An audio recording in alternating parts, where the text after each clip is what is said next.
Far too often, people think culture is only human resources or leadership's job. Welcome to Beyond the Class, From Knowledge to Action, the audiocast that helps Chapman Foundation alumni turn skills into practical, intentional actions for everyday life. I'm your host, Adam Salga, and today we're tackling a big question: who owns organizational culture? If you listened to our last episode, you'll remember we talked about culture change and provide 3 steps to get started with it immediately. As we spelled those out, we looked at them through the leadership lens, but also touched on how it can be influenced by individuals within the organization. Today, we're going to continue to expand on that because building high-quality culture isn't just leadership's job. It truly is everyone's responsibility. So what does that mean for you? And how do you influence culture without a ranking title? Joining me to continue unpacking this topic is our CEO at the Chapman Foundation and organizational psychologist, Misty Jenks. Welcome back, Misty. Thanks, Adam. I'm thrilled to keep this conversation going about building a strong culture within your organization and discussing spreading out that responsibility to everyone. Far too often, people think culture is only human resources or leadership's job. Let's touch on that right away, just for a quick second. Why do you think so many people assume culture belongs to just HR or leadership? I think it's because these roles can set the direction and expectation and do manage programs, but culture is more than a policy in a handbook. It is a lived experience. It's how we show up, interact, and treat each other. Every email, every meeting, every hallway conversation shapes our culture. All right, so if culture is everyone's job, and as an employee, you are ready to accept that responsibility, what are some ways a person can start building an excellent culture at their organization? Well, I have outlined 5 actionable steps. So let's begin walking through them. Number 1, lead by example. I like to start with this one because it is broad in concept, but it has tremendous impact when we focus in on it. If you want trust, respect, and collaboration, model the behaviors that lead to those outcomes. Show appreciation, take accountability, and embrace feedback. Like all the tips I'm about to share with you, you do not need to be a leader in the org chart to act this way. That is a great first tip, and I love how it sets the tone. Let's move on to some of the more detailed ways we can lead by example. I love your second actionable tip because, as my secondary disc behavioral tendency of I would suggest, I love to build bonds with teammates. So action item number 2 is foster meaningful connections, because culture thrives on relationships and not just processes. Exactly. Take time to connect beyond the task. Ask how someone's day is going, and remember to use your 5 reflective listening skills from Our Community Listens. Invite diverse perspectives. Even small conversations build strong bonds. One of the ways I like to do this is, even this morning, I like to send funny video clips that have to do with, culture in a workplace. And so I do that in our Teams chat. And I think that's an opportunity sometimes to just build those connections with my teammates. Do you have a quick example of how we do that here at the Chapman Foundation in maybe a more formal way? Yes, we always like to start our meetings with a connection question, and that really helps us see beyond our roles and into the lives of our teammates. This also helps leaders be aware of anything that might be going on that could be affecting them in that moment. I really love when we have the opportunity to do those things in those meetings, because it does kind of open it up for anybody. If there's something on their mind that maybe they want to get out there, it kind of creates a freedom to then be in the same space for the rest of the meeting, right? Yeah, absolutely. It can hold that thought for them because they've clearly articulated, and then be able to focus in on what the meeting's about. Like it. All right, so give us number 3, please. Sure. Number 3 is to communicate with transparency and trust. Trust is the belief in the reliability, truth, ability, or strength of someone. So it is important to be clear, honest, and follow through. Speak up for what is right, even when it's uncomfortable, and listen. Really listen. When people feel heard, trust grows. What if you need some help learning how to build trust within your teams? Can I get a couple quick tips inside of this tip on how to build trust?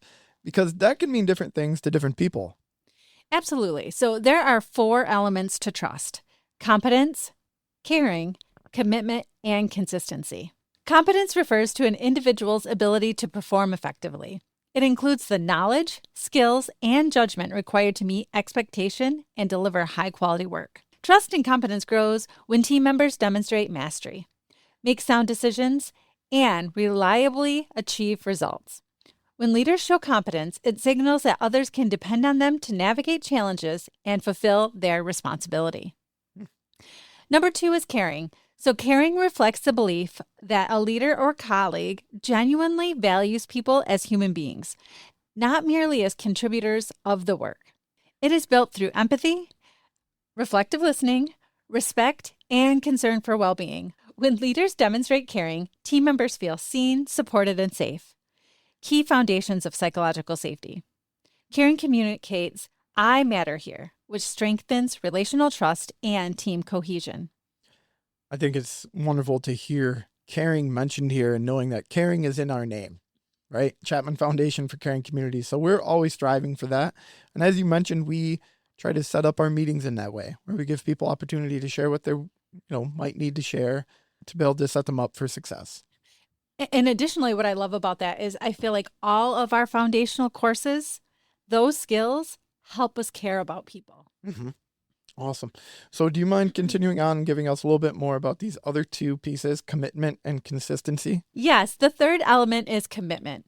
Commitment is the demonstrated dedication to shared goals, values, and the success of others. It involves following through on promises, staying focused on long-term purpose, and honoring organizational values even when it's difficult. Leaders build trust through commitment by being dependable, showing integrity, maintaining alignment between words and action. It signals that they will stand with the team through the challenges. And then the fourth element is consistency. So consistency is the element of trust formed through reliable, predictable behavior over time.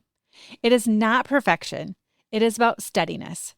Consistency shows up in how leaders treat people, communicate expectations, make decisions, and respond to problems. When leaders act consistently, team members can anticipate how they will show up, which reduces uncertainty and reinforces psychological safety. Consistency turns one-time positive behaviors into a dependable pattern. So as you're starting to put these four elements of trust into place, another great thing is to start talking about it with inside of your teams. This can help you assess the trust level on your team and with you. Thank you for those tips inside of these actionable items. Those tips around trust are important to me. And there's one that the last one you mentioned there, consistency, is something I personally, I'll open up a little bit on this audio cast, is an element that I am continuing to strive and keep top of mind as I continue to work through each year here with the Chapman Foundation. And when I have struggled with consistency, what has helped me is thinking about ways to rebuild trust. And if you've ever struggled with any of those four elements of trust, we do have an audio cast that can help you rebuild trust when you've messed up. That is episode 6 of From Knowledge to Action. All right, let's get back to our actionable tips here. Number 4, it is to take ownership of problems and solutions. So let's talk about how we move from complaining to contributing. Ownership is not just about stepping up when something goes right. It is also, and perhaps more importantly, about how we show up when things go wrong. In healthy, high-trust cultures, people do not just stand on the sidelines pointing out when something is broken. They lean in. If you see a problem, don't just complain about it. Offer a solution, or at least offer a first step. Invite others into the process. Say, "Hey, here's what I'm noticing, and here's an idea for how we might approach it. Will you help me think this through?" That simple act of moving from commentary to contribution is a defining moment of culture. And ownership also requires reflection. When something derails, the first question to ask is, what was my role in this? Not from a place of blame, but from a place of learning and accountability. Maybe you missed a signal. Maybe communication could have been clearer. Maybe expectations were not aligned. When leaders model this kind of self-reflection, it creates psychological safety. It tells the team that mistakes are not the end of the story. They are just the starting point for growth. On the flip side, ownership also means acknowledging your part when things go well. not in self-promotional way, but in an honest way that allows you to understand the behaviors that led to the success that you can replicate. Ask yourself, what did I contribute that helped this work? That builds confidence, clarity, and a sense of meaningful work. When people at every level take ownership, when they offer solutions, invite collaboration, celebrate their contributions, and examine their missteps, culture transforms. It becomes a place where people feel responsible for the work and responsible to each other. And that is the kind of culture where trust grows, performance rises, and people genuinely feel that they matter. I really love everything that you mentioned in there. There's a couple things I want to point out. One of them, commentary to contribution. That's such a powerful, little statement reminder. So thank you for bringing that up. And then the second piece about acknowledging what you did right, but not doing it in maybe the boisterous, egotistical way, right?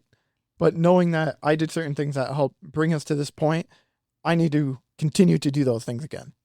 Yes, looking for what did you learn? How can you continue to grow and put that into action? That has been something that has helped me realize and stay consistent is why do I feel good about what I just completed? Because I did it on time. I did it within the parameters I set forth, and I didn't stress myself out about, pushing it later than maybe it needed to. I love that you're seeing the interconnectedness of all of these concepts too. So as we take ownership, we're leading by example, right? We're also building trust. So as you focus in on one area, the other areas will naturally get better around you too. Love that. I want to make mention to our listeners that we do have an entire audio cast around the subject of building an ownership mindset. It's episode 5 of season 2. I'll put the link in the description.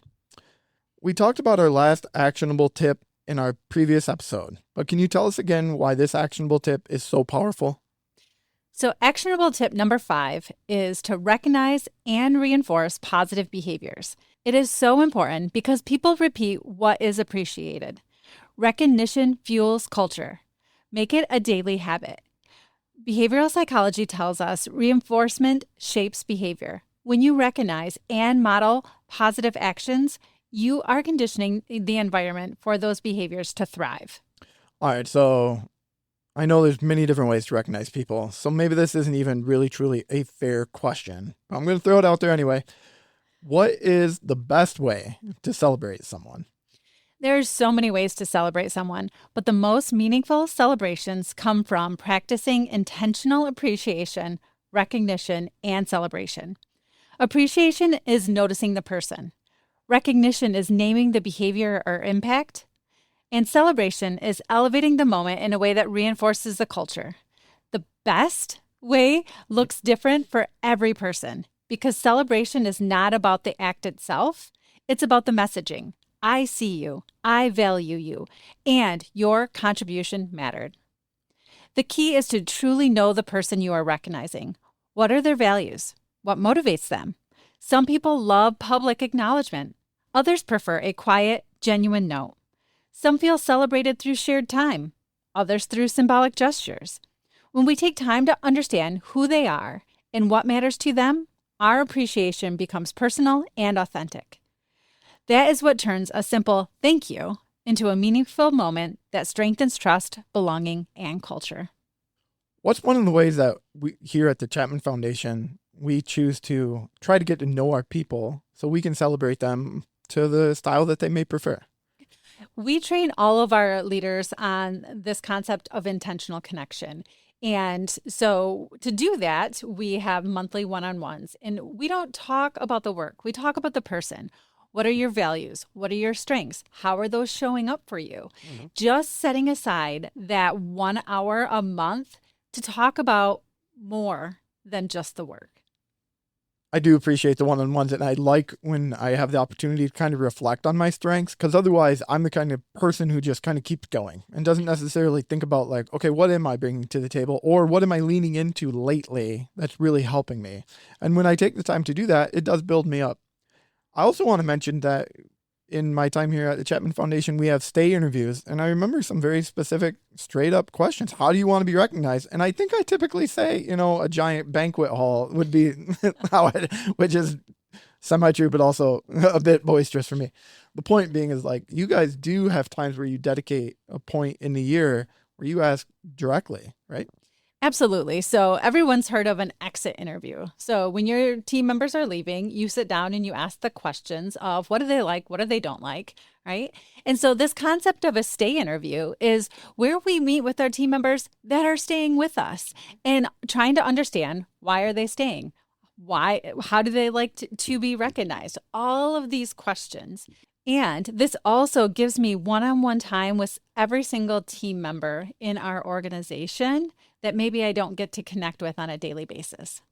Awesome. So let's recap the 5 actionable steps that make organizational culture everyone's responsibility. Number 1, lead by example. Number 2, foster meaningful connections. 3, communicate with transparency and trust. 4, take ownership of problems and solutions. 5, recognize and reinforce positive behaviors. I love that you were able to remember all 5 steps so clearly. It shows not only that they resonated with you, but also that you are already beginning to internalize them. When leaders can recall and apply these steps with ease, it is a strong sign that the practices are becoming part of how they think about culture and leadership. Well, Misty, thank you very much, but I will be honest, I did write them down, and I do have them next to me.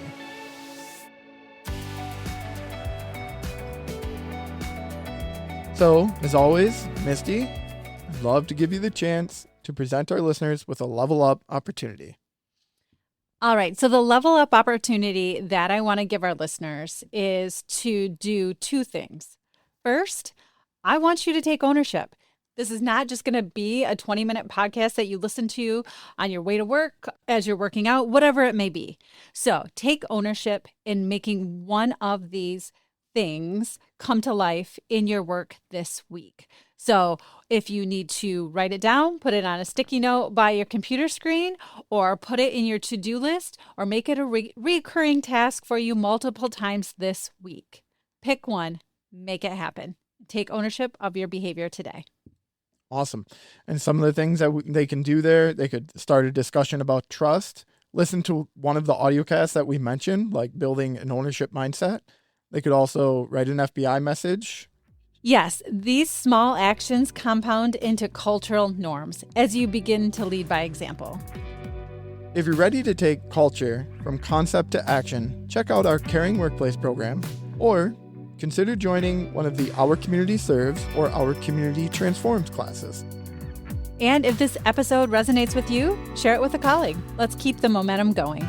Misty, thank you so much for the great conversation today. And thank you, Adam. It's always a pleasure to be here. Until next time, walk your path with intention because you are the message. Take care, my friends.